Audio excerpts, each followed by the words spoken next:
Coming up on Arirang News, Chinese President Xi Jinping is in North Korea for the first state visit there by a Chinese leader in 14 years. All eyes will be on his summit with North Korean leader Kim Jong-un, which comes just ahead of Xi's meeting with US President Donald Trump. The Federal Reserve holds its key interest rates steady, but says future cuts may be necessary to protect the American economy from trade conflicts. And President Moon Jae-in stresses the need to root out corruption, saying equal opportunities must be available to everyone. It's 4 p.m. here in Seoul. Thank you as always for joining us on Arirang News. I'm Noah Dam, filling in for Devin Whiting. Our top story this afternoon, Chinese President Xi Jinping is now in North Korea for a summit with the country's leader Kim Jong-un. It's the first time a Chinese leader has visited the North in 14 years. Let's connect live now to our Lee Ji-won, who is standing by at the Foreign Ministry in Seoul. Now, Ji-won, I know details are scarce at the moment, but what do you know so far? At around noon, Chinese President Xi landed in Pyongyang.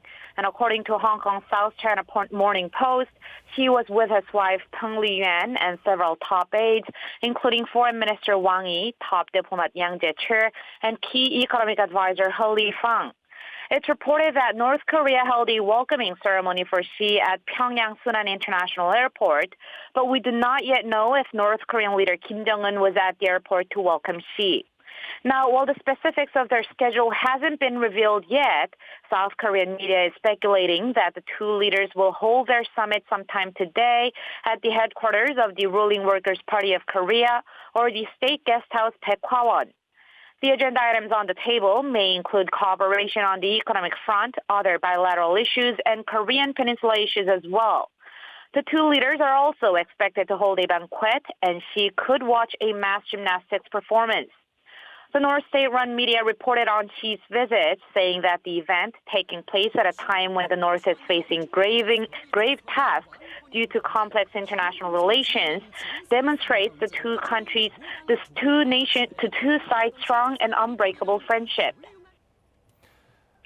Thank you. That was our Foreign Affairs Ministry correspondent Lee Ji-won on the line for us. Do keep us posted throughout the day. Now, shifting gears, the US Treasury Department has announced new sanctions targeting a Russian financial firm for helping North Korea channel funds into its nuclear weapons program. The move is seen as a warning against Beijing as it came right on the eve of Chinese President Xi Jinping's visit to North Korea. Kim Yo-sun reports. Washington has imposed fresh sanctions on a Russian financial company for allegedly helping Pyongyang evade sanctions. The U.S. Treasury Department said Wednesday that its sanctions target Russian Financial Society, which has provided financial services to Dandong Zhongsheng Industry and Trade, a North Korea-controlled entity based in China. It also accused the Russian company of opening multiple bank accounts for a representative of Korea Zinc Industrial Group, which had already been designated under Washington's sanction program. The statement explained that Russian Financial Society has helped the North channel funds to the regime's nuclear weapons program. The new sanctions freeze all of the Russian financial firm's U.S.-based property. The latest move comes just 3 months after Washington announced North Korea-related sanctions targeting 2 Chinese shipping firms. But U.S. President Donald Trump sparked confusion by tweeting a day later that additional sanctions were not necessary. The announcement of the new sanctions, which comes on the eve of Chinese President Xi Jinping's visit to North Korea, is also interpreted as a warning message to Beijing. Kim Yo-sun, Arirang News. Now, amidst all nuclear talks with Pyongyang, Washington's chief nuclear envoy says North Korean negotiators must be empowered to discuss denuclearization. South Korea's point man on North Korea, meanwhile, is also calling for another inter-Korean summit soon, ideally before President Trump comes to Seoul later this month. Kim Ji-yeon with more. A day ahead of the historic summit between the leaders of North Korea and China, the nuclear envoys of South Korea and the U.S. got together in Washington, urging Pyongyang to engage in talks with their leaders for the regime's complete denuclearization. Seoul Special Representative for Korean Peninsula Peace and Security Affairs Lee Do-eun and his U.S. counterpart Stephen Biegun met on Wednesday at an Atlantic Council event in Washington. Biegun said the U.S. is not setting any conditions for the resumption of nuclear talks with Pyongyang, which have been deadlocked since the no-deal Hanoi summit in February. But I also want to emphasize that the door is wide open to negotiations, and we expect and hope that in the not too distant future, we will be re-engaged in this process in a substantive way. Biegun said the U.S. was willing to discuss all commitments made by North Korean leader Kim Jong-un and U.S. President Donald Trump made at the two leaders' first summit in Singapore last year, including security guarantees for North Korea. However, Biegun stressed that progress would require North Korea taking meaningful and verifiable steps on denuclearization. He called on North Korea to hold a fourth summit between the leaders of the two Koreas ahead of President Trump's visit to Seoul next week. The South Korean envoy urged the North to grab the golden opportunity, citing President Trump's promise to provide economic aid in return for denuclearization. He noted that while Seoul continues to implement sanctions on the North, such punitive measures are not a magical solution, but merely a tool to find a solution through negotiations. Kim Ji-yeon, Arirang News. Seoul's defense minister has apologized to the South Korean people following heavy criticism over the military's handling of the situation concerning a North Korean fishing boat that crossed into South Korean waters last week and went undetected for more than 3 days. The military is gravely aware of the situation and offers its deepest apology to the people. With this incident, the military will tighten its operational and work discipline and penalize those responsible after a thorough inspection of the military's security operations. He also vowed to meticulously explain various suspicions regarding the incident to regain public trust in the military and reprimand those responsible for the false reporting or concealment of the incident from the public. The ministry has begun a probe into the Joint Chiefs of Staff as well as the Navy and Army troops in charge of maritime surveillance concerning the incident. The ministry says its investigation team will help it to devise measures to prevent similar incidents from happening again. In other news, President Moon Jae-in says irregularities that have taken root in Korean society must be eradicated and that fairness and equality must be firmly established. Presiding over a meeting with the Anti-Corruption and Civil Rights Commission at the Blue House earlier today, the president strongly emphasized that the country must rid itself of corruption. 반칙과 특권은 국민의 평등권과 행복 추구권을 근본부터 부정하는 행위입니다. 누구나 평등한 기회를 가져야 하고 실패해도 다시 도전할 수 있어야 합니다.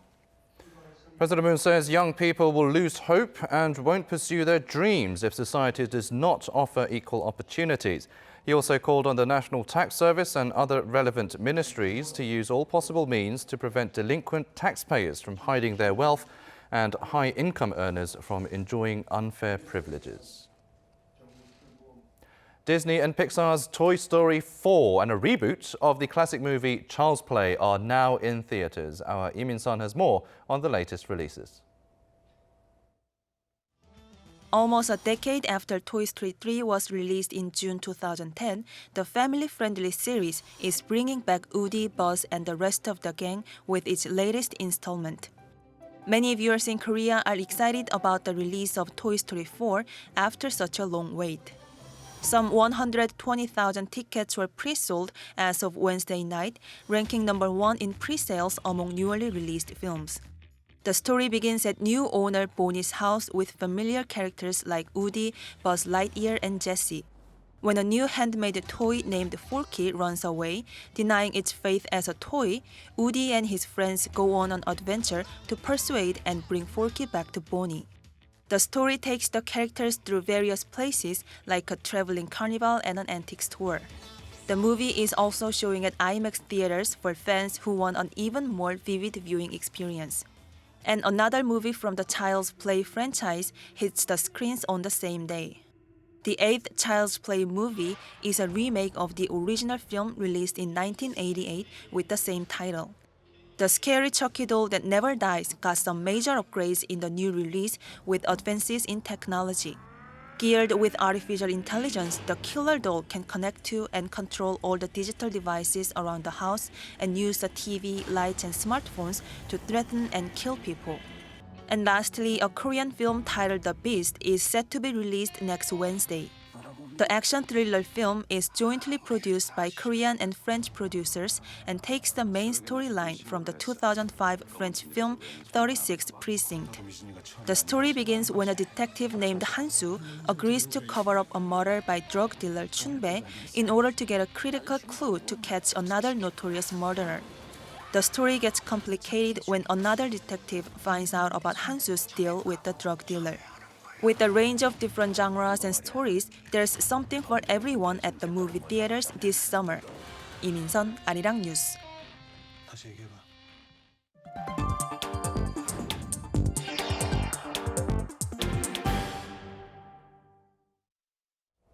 The US Federal Reserve has kept interest rates steady, but has hinted at rate cuts in the future. This comes as the US economy continues to face uncertainty, such as ongoing trade tensions with China. Our Koryuni reports.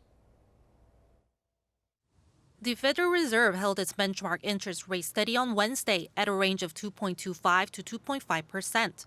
The key interest rate, which has remained unchanged since December last year, affects various consumer rates, such as those for credit cards and mortgages, and the interest paid to savers. The Fed said the U.S. labor market remains strong and economic activity is moderately increasing. However, the phrase moderately increasing is a downgrade from solid, and the central bank pointed to uncertainties coming from slower global economic growth and trade conflicts, signaling possible cuts in the future. In light of increased uncertainties and muted inflation pressures, we now emphasize that the committee will closely monitor the implications of incoming information for the economic outlook and will act as appropriate to sustain the expansion with a strong labor market and inflation near its 2% objective. The Fed also dropped a reference to being patient about adjusting rates in its statement, which is another signal for cutting rates for the first time in more than 10 years. The decision to freeze the rate was approved by a 9-1 vote. James Bullard, president of the Fed's St. Louis Regional Bank, disagrees, saying the Fed should begin cutting rates now. It marked the first disapproval since February last year. Since 2015, the Fed has raised rates 9 times, and it hiked them 4 times last year alone. Some analysts predict the Fed will wait until September to announce a rate cut, while others predict none will happen this year if Washington and Beijing agree on a trade deal in the near future. The Fed's announcement comes despite President Trump heaping political pressure on the Fed to cut rates, as he seeks to bolster his 2020 re-election campaign, which is sharply focused on economic prosperity in the U.S. After Bloomberg reported that the White House has explored the possibility of legally demoting the Fed chairman, Powell said he thinks the law is clear that he has a 4-year term and he fully intends to serve it. South Korea's central bank also kept its benchmark interest rate unchanged at 1.75% in May, leaving the difference between Seoul and Washington's rates at 0.5 to 0.75 percentage points. When asked whether the Fed's decision will affect rate decisions in Korea, Bank of Korea chief Lee Ju-yeol said many countries consider the U.S. decision, but don't automatically follow it. Koryuni, Arirang News.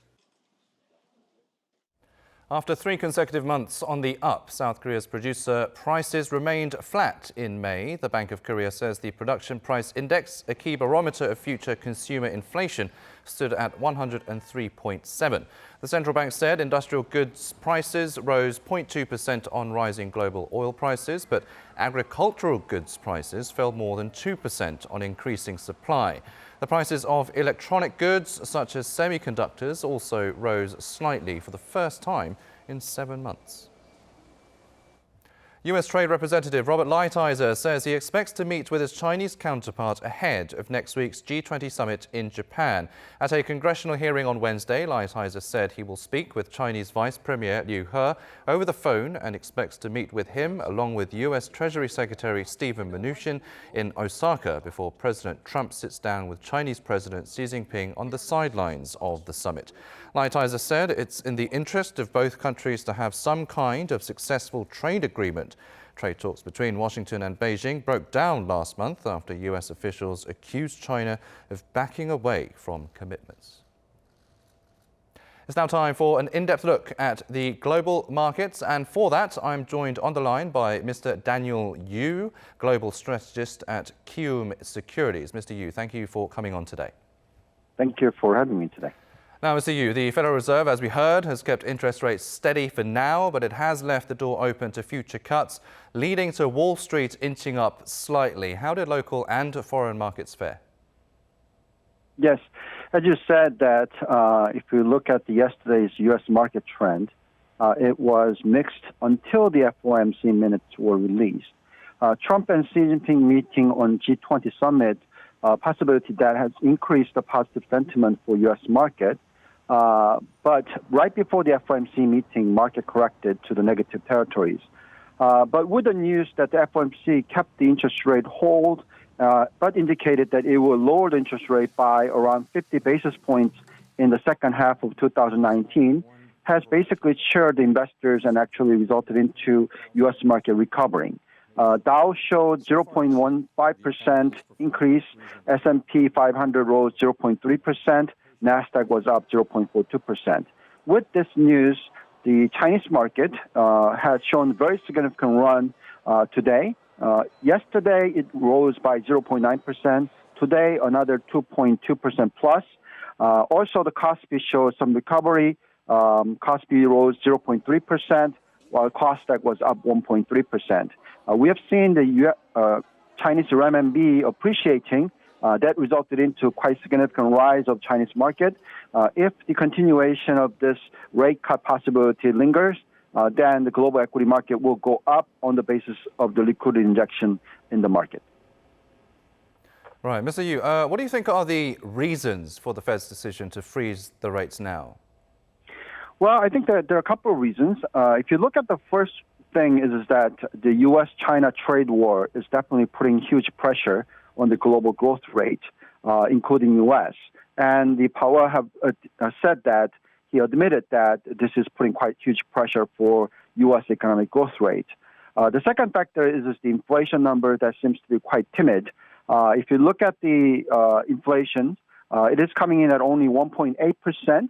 The core inflation is also coming in at 2%, and the PCE inflation is showing only 1.6% rise. And also the production price index, PPI, is rising only 1.8%. So all below 2% target. So as long as this kind of numbers are coming through, with the Fed expecting the global U.S. economic growth rate slowing down from the first quarter's 3.2%, there's no reason other than to lower the interest rate to boost the economy.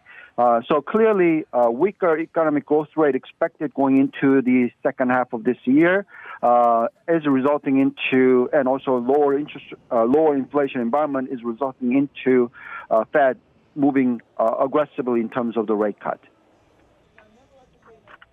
Right. Earlier, Fed Chair Jerome Powell says many Fed officials believe that the case for easing monetary policy has strengthened amid the uncertainty over trade and slowing global growth. Is this a sign of a future rate cut? If so, when do you think it will come and by how much? Yes. If you look at the Fed minutes, basically they're talking about the inflationary pressures being muted. They're emphasizing that the economic outlook is going down to the 2% level from the first quarter of 3.2%. So clearly, they're talking about slowing of economic growth rate. Also, they're talking about the labor front, that it is weakening somewhat. If you look at wage increase, it is going down to 4% level from the 4.5% level. And if you look at the hourly wages, it is rising at only 3% level. So all that said, the lower growth rate of the wage increase is going to put pressures in terms of economic growth rate. So clearly, they're saying that there will be a lot more accommodative to the monetary policies in order to boost the economic growth rate. They're expecting the cuts by happening in the July 31st, which is the next FOMC meeting, by about 0.25%. But going into the further into the year, another rate cut is possible by another 0.25%. The maximum level of the rate cut is expected to be around 0.75% by end of this year, but that's probably unlikely. So we're expecting the July FOMC meeting resulting into one rate cut, and then sometime in October to December, they will be cutting another one. So that is pretty similar or slightly less than the rate cut that has occurred in 1998 that resulted into huge dot-com bubble phase. So I do expect that with the rate cuts happening, global equity market, particularly U.S. market, will show quite significant rise in the future. All right, Mr. Yu, that's where we'll have to leave it today. Thank you, as always, for your insights today. Thank you very much. Now, we have just received an update on Chinese President Xi Jinping's trip to North Korea. Xi Jinping is in the middle of a summit with North Korean leader Kim Jong-un at the moment. We will have more updates for you in our next newscast at 7 p.m. Meanwhile, moving on, as the US-China trade war rages on, Apple is reportedly looking into moving some of its manufacturing out of China and restructuring its supply chain. According to Japan's Nikkei Asian Review on Wednesday, the tech giant has asked its major suppliers to assess the cost implications of moving 15% to 30% of their production capacity from China to Southeast Asia. The journal added that although the move comes amid the prolonged trade spat, Apple will not reverse its decision even if tensions ease in the future. Growing risks from its heavy dependence on manufacturing in China have been cited as Apple's reason to consider such an option. South Korea's Transport Ministry says a new airport will open on the southern resort island of Jeju in 2025. The new airport will only handle domestic flights, which currently only go through Jeju International Airport.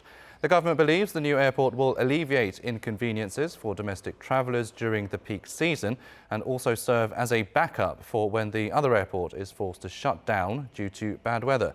The ministry estimates around 19 million passengers to use the new airport every year. The Seoul Metropolitan Government has set up an exhibition pavilion where visitors can learn more about the innovation that will be part of our future roads and sidewalks. Won Jong-han has more on the so-called Pavement Block Expo. People often walk on top of pavements unaware of how much science has been put into them. Since 2013, Seoul Metropolitan Government has been promoting its innovative walking and pedestrian-related technology to the public through the Pavement Block Expo. The 6th edition of the Expo held at Seoul Plaza provided a platform for people to learn about the functionality and aesthetics of pedestrian block that is an integral part of our day-to-day lives. 23 companies have participated at the Expo, showing how their cutting-edge technology helps not only people but also the environment in the city. Indeed, most of the companies have showcased their products which focused highly on the environment and explained how urbanization can actually help tackle such environmental issues. And this particular company says they have developed a permeable block which can efficiently absorb and drain waters from the rain. This block is for the control of sudden rainfall or lack of groundwater. When it rains, the water permeates really quickly into the groundwater control tank. Also during monsoon season and summer, it helps pedestrians as there won't be any puddles. And among many other new technologies showcased at the Expo, almost everyone stopped in front of a booth that showed ways to reduce fine dust in the air. The science behind the eco-friendly pavement and dissolving fine dust works like this. There's a substance called photocatalyst on each of the blocks. When these coated pavement slabs absorb sunlight, they emit their own substance that dissolves the nitrogen oxide that is found in air with high concentrations of fine dust. The researcher explained that if the pavement is adopted, it can reduce 30 to 35% of fine dust in the air. The annual Expo provides a chance to take a look at how Seoul plans to gradually expand state-of-the-art pavement throughout the city and make use of surfacing techniques for all future maintenance work on pavement and roads for one ultimate purpose, improving the people's quality of life. Won Jong-han, Arirang News. YouTube is reportedly considering moving all children's videos to its standalone YouTube Kids application that was developed 4 years ago. The Wall Street Journal says the firm's executives are discussing such measures to better protect young viewers from objectionable videos. The report explained it would be a risky move as children's videos are among the most popular on the platform, bringing in millions of dollars in ad revenue. Changes were proposed following complaints from consumer groups as well as a recent probe by the Federal Trade Commission for YouTube's handling of videos aimed at young viewers.